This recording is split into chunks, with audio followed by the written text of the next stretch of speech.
ચાલો મિત્રો, હવે આપણે ગયા લેક્ચરની અંદર સ્વાધ્યાય 1.4 માં આગળ વધ્યા હતા. 1.4 ની આપણે થર્ડ એક્ઝામ્પલ છેલ્લે કર્યો હતો, દીક ક્રિયા માટેનો થર્ડ એક્ઝામ્પલ આપણે કર્યો હતો 1.4 માં. હવે આપણે 1.4 નો જે ચોથો એક્ઝામ્પલ છે એ લઈએ છીએ. ધારો કે ગણ 1 2 3 4 5 પર દીક ક્રિયા સ્ટાર નીચે આપેલા ગુણાકાર કોષ્ટક દ્વારા વ્યાખ્યાયિત છે. બરોબર, એટલે પહેલું કામ આપણે કરશું કે ગણ એ બરાબર 1 2 3 4 અને 5. આ ગણ એ થઈ ગયો. ગણ એ બરાબર 1 2 3 4 અને 5. બરોબર, સ્ટાર જે છે એ સ્ટાર એ ક્રોસ એ થી એ એટલે કે એ પર વ્યાખ્યાયિત દીક ક્રિયા છે. કઈ રીતે વ્યાખ્યાયિત છે? તો કે કોષ્ટક તમને આપેલું છે 1 2 3 4 5 1 2 3 4 5. ઓકે, પહેલા આપણે કોષ્ટક ક્રિયા કોષ્ટક લખી નાખીએ. 1 2 3 4 અને 5. 1 2 3 4 અને 5. આપણે આ ક્રિયા કોષ્ટક લખી નાખ્યું. ચાલો, હવે આખું કોષ્ટક જે બુકમાં આપેલું છે ફરજિયાત લખવું પડશે, કારણ કે તમને કીધેલું છે કે કોષ્ટક ઉપરથી તમને જવાબ દેવાનો છે. દીક ક્રિયા કઈ રીતે વ્યાખ્યાયિત છે? તો કે કોષ્ટક ઉપર વ્યાખ્યાયિત છે, એવું તમને કીધેલું છે.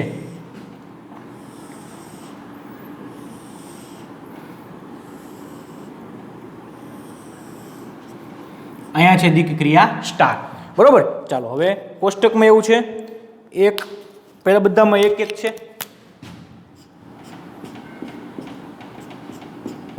બધામાં 1 1 છે. બરોબર, પછી 2 1 2 1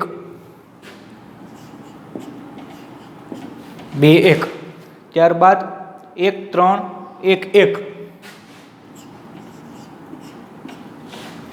1 3 1 1 2 1 4 1 2 1 4 1 અને 1 1 1 અને 5. આ વસ્તુ થઈ જે તમને કોષ્ટક આપેલું છે. આ રકમ લખી આપણે કે આ તમને કોષ્ટક આપેલું છે. બરોબર, આ રકમ છે. તો શું મેળવવાનું છે? પહેલું 2 સ્ટાર 3 સ્ટાર 4 અને 2 સ્ટાર 3 સ્ટાર 4 ની ગણતરી કરો. ઓકે, પહેલું તમને એવું કીધું કે 2 સ્ટાર 3 કૌંસમાં અને પછી સ્ટાર 4 તથા 2 સ્ટાર કૌંસમાં 3 સ્ટાર 4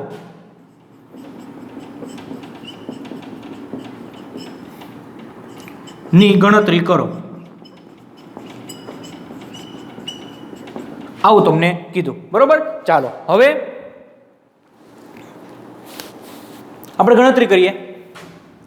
લખીએ 2 star 3 star 4 is equal to, પહેલા 2 સ્ટાર 3 શું છે? તો કે 1, એટલે કે 1 સ્ટાર 4. 2 સ્ટાર 3 2 સ્ટાર 3 કેટલા છે? તો કે 1 છે, એટલે 1 લખી નાખ્યા. સ્ટાર 4 એમને. હવે 1 સ્ટાર 4 કેટલા થાય? 1 સ્ટાર 4 ઇઝ ઇક્વલ ટુ 1. આ આપણને મળી ગયું. બરોબર, ચાલો ત્યારબાદ 2 star 3 star 4 is equal to 2 star 3 star 4 કેટલા છે? કે 1. 3 સ્ટાર 4 એટલે 1. હવે હું લખવાનું 2 star 1. 2 star 1 is equal to કેટલા છે? તો કે 1. આપણે બંનેની ગણતરી કરી નાખી. પહેલો જે પ્રશ્ન હતો એનો આપણે આન્સર લખી નાખ્યો કે 2 સ્ટાર 3 સ્ટાર 4 તથા 2 સ્ટાર 3 સ્ટાર 4 બંનેની ગણતરી, બંનેમાં જવાબ કેટલો આવ્યો? 1 આપ્યો. પછી એમ કીધું સ્ટાર એ સમક્રમી છે. સેકન્ડ ક્વેશ્ચન, સ્ટાર એ સમક્રમી છે? પ્રશ્ન પૂછો તમને. હવે કેમ ખબર પડે આપણને? તો કે તમે જો આ વિકર્ણ છે, બંને બાજુ સમમિત છે. વિકર્ણની બંને બાજુ દીક ક્રિયા કેવી છે? તો કે સમમિત છે. એટલા માટે આપણે લખી શકીએ કે સ્ટાર એ સમક્રમી છે. તો લખવાનું કે ભાઈ કોઈ ક્રિયા કોષ્ટકમાં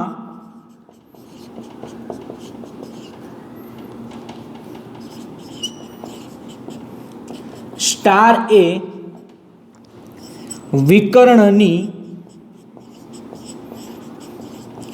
બંને બાજુ સમમિત છે. ક્રિયા કોષ્ટકમાં સ્ટાર એ વિકર્ણની બંને બાજુ સમિત છે, તેથી સ્ટાર એ સમક્રમી છે. આપણને જે પ્રશ્ન પૂછ્યો હતો એનો આપણે આન્સર લખી નાખ્યો કે સ્ટાર એ સમક્રમી છે. ત્યારબાદ ત્રીજો પ્રશ્ન છે 2 સ્ટાર 3 સ્ટાર 4 સ્ટાર 5 ની ગણતરી કરો. ત્રીજું આમ કીધું 2 સ્ટાર 3 સ્ટાર 4 સ્ટાર 5 આની ગણતરી કરો. ઓકે, પહેલા તો 2 સ્ટાર 3 મેળવીએ. 2 સ્ટાર 3 એટલે 1 1 સ્ટાર 4 સ્ટાર 5 4 સ્ટાર 5 એ કેટલા છે? 1 1 star 1 1 star 1 is equal to 1. Okay, ચાલો હવે આપણને આ વસ્તુ મળી ગઈ. ચોથો પ્રશ્ન હતો માત્ર તમને કોષ્ટક ઉપરથી લખવાનું હતું કે કોષ્ટક ઉપરથી આટલા પ્રશ્નો જવાબ આપો. આપણે પ્રશ્ન જવાબ આપી દીધો. ચાલો ત્યારબાદ પાંચમો પ્રશ્ન છે ગણ 1 2 3 4 5 પર દીક ક્રિયા સ્ટાર એ સ્ટાર બી બરાબર એ અને બી નો ગુસ્સાઓ દ્વારા વ્યાખ્યાયિત છે. એ સ્ટાર બી બરાબર પાંચમું એ બરાબર 1 2 3 4 અને 5. એ સ્ટાર બી બરાબર એ અને બી નો ગુસ્સાઓ ગુરુત્તમ સામાન્ય અવયવી. ચાલો ક્રિયા સ્ટાર એ ઉપરના પ્રશ્ન 4 માં વ્યાખ્યાયિત દીક ક્રિયા જેવી જ છે. તમારા જવાબની સત્યાર્થતા ચકાસો. હવે તમને એવું કીધું આની જેવી જ દીક ક્રિયા છે. હા તો કેમ? બરોબર, પેલું કામ શું કરવાનું છે તો આ દીક ક્રિયા જેવી હોય એની માટે આપણે ક્રિયા કોષ્ટક બનાવવું પડશે. બરોબર, તો ક્રિયા કોષ્ટક બનાવશું આપણે આ દીક ક્રિયા માટે. તો એ અને બી નો જે ગુસ્સા છે બરોબર એ ગુસ્સા આપણે લખવો પડશે. તો એની માટે આપણે શું કરશું તો કે ચાલો પહેલા આપણે ક્રિયા કોષ્ટક બનાવી નાખીએ. 1 2 3 લખી નાખીએ. અહીંયા સ્ટાર 1 2 3 4 અને 5 1 2 3 4 અને 5.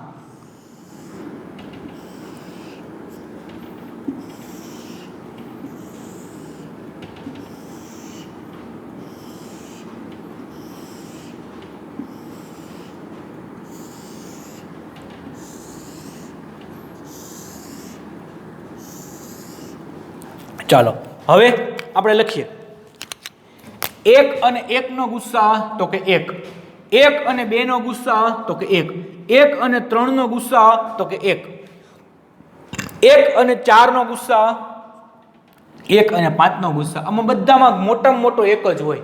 1 અને 1 માં મોટા મોટો કયો 1 1 અને 2 માં મોટા મોટો કયો એક જ. બધામાં એક જ હોય. બરોબર, ત્યારબાદ 2 અને 1 નો ગુસ્સા તો એક જ આવે.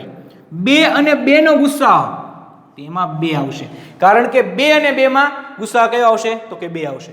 ચાલો ત્યારબાદ 2 અને 3 નો ગુસ્સા 2 અને 3 2 અને 3 માં સામાન્ય કયો હોય તો કે એક જ હોય એટલે 1 આવશે. 2 અને 4 ની અંદર 2 અને 4 ની અંદર સામાન્ય મોટા મોટો કયો હોય તો કે 2 હોય એટલે 2 આવશે. 2 અને 5 માં પાછું કેટલું આવશે તો કે 1 આવશે. ગુસ્સા આપણે મેં ગયા લેક્ચરમાં કીધું હતું કે ગુસ્સા નો આપણે ઉપયોગ આવશે તો તમે ધ્યાન થોડુંક રિવિઝન એનું કરી લેજો.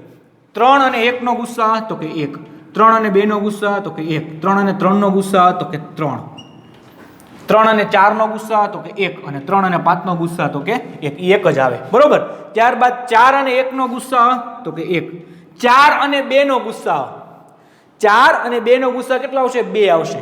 4 અને 2 નો ગુસ્સા તો કે 2 4 અને 3 નો ગુસ્સા 1 4 અને 4 નો ગુસ્સા તો કે 4 4 અને 5 નો ગુસ્સા તો કે 1 5 અને 1 નો ગુસ્સા તો કે 1 5 અને 2 નો ગુસ્સા તો કે 1 5 અને 3 નો તો કે 1 કોમન નથી 5 અને 4 નો 1 અને 5 અને 5 નો ગુસ્સા કેટલો થાય તો કે 5 થાય. ચાલો હવે આપણને આ ખાલી દીક ક્રિયા હતી.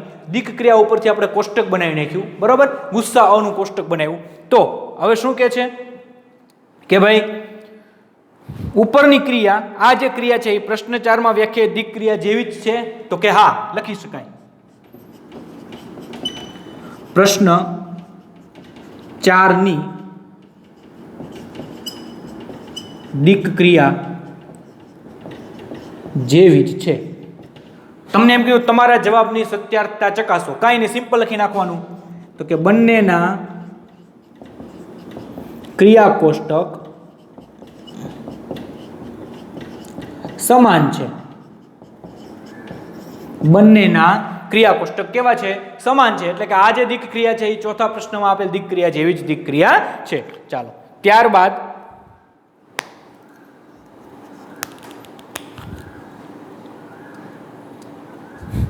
છઠ્ઠો એક્ઝામ્પલ છે. એમાં ટોટલ 5 પ્રશ્નો છે. તો છઠ્ઠા એક્ઝામ્પલની અંદર ટોટલ 5 પેટા પ્રશ્નો છે. બરોબર.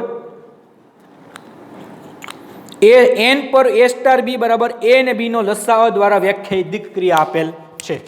n પર a સ્ટાર b બરાબર કેના પર? n પર. બરાબર, લખીએ આપણે સ્ટાર n ક્રોસ n થી n a સ્ટાર b બરાબર a અને b નો લસાઅ. a સ્ટાર b બરાબર a અને b નો લસાઅ. બરાબર. પેલું 5 સ્ટાર 7 અને 20 સ્ટાર 16 મેળવો. ઓકે, પેલું તમને એવું કીધું 5 સ્ટાર 7 અને 20 સ્ટાર 16 મેળવો. એની અંદર 5 સ્ટાર 7 બરાબર 5 અને 7 નો લસાઅ કેટલા આવે? તો કે 35. હવે 20 સ્ટાર 16 ઇઝ ઇક્વલ ટુ 20 અને 16 નો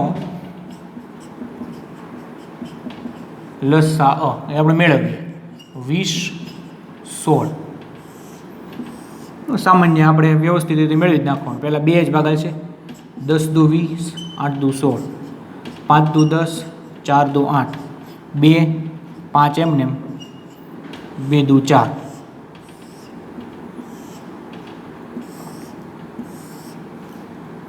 પછી હજી 2 એકા 2, 5 એમને અને 1 1 અને 5. 1 2 3 4, 4 દુ 2 દુ 4 દુ 8 દુ 16, 16 પંચા 80 ઇઝ ઇક્વલ ટુ 80. બરોબર. 2 દુ 4 દુ 8 દુ 16, 16 પંચા 80. એટલે કે ભાઈ 120 અને 16 નો લસાઅ કેટલો આવશે? 80. એટલે 20 સ્ટાર 16 ઇઝ ઇક્વલ ટુ કેટલા થશે? તો કે 80 થશે. ત્યારબાદ બીજું છે સ્ટાર એ સમક્રમી છે. સેકન્ડ પ્રશ્ન, સ્ટાર એ સમક્રમી છે. ઓકે, આપણે લખી નાખીએ કે a સ્ટાર b બરાબર a અને b નો લસાઅ ઇઝ ઇક્વલ ટુ b અને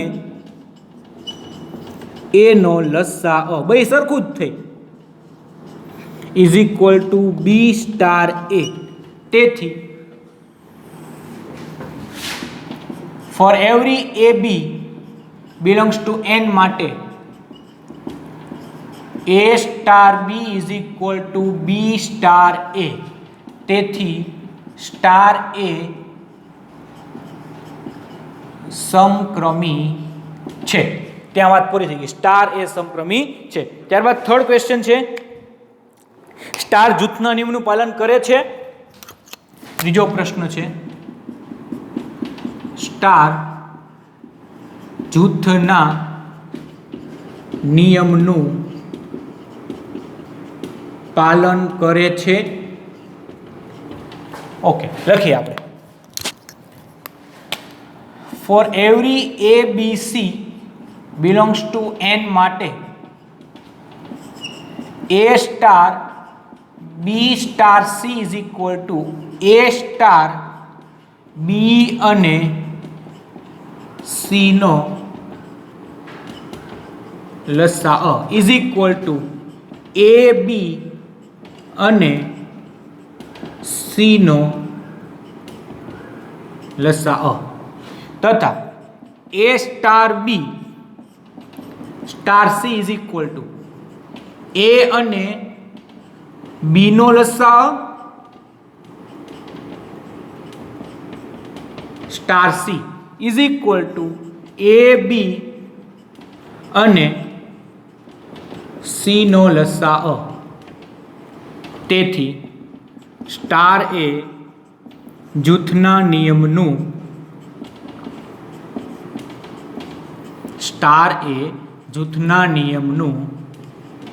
પાલન કરે છે. સ્ટાર એ જૂથના નિયમનું પાલન કરે છે. ચાલો ત્યારબાદ ચોથો પ્રશ્ન છે, n માં સ્ટાર માટે તટસ્થ ઘટક શોધો. n માં સ્ટાર માટે તટસ્થ ઘટક શોધો.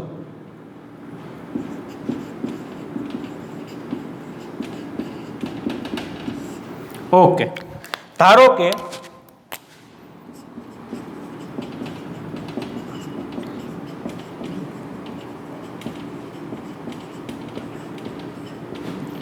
તેથી A સ્ટાર E બરાબર A થાય. For every A belongs to N માટે A અને 1 નો લસાઅ જ A મળે. તેથી E બરાબર 1. તેથી 1 એ સ્ટાર માટે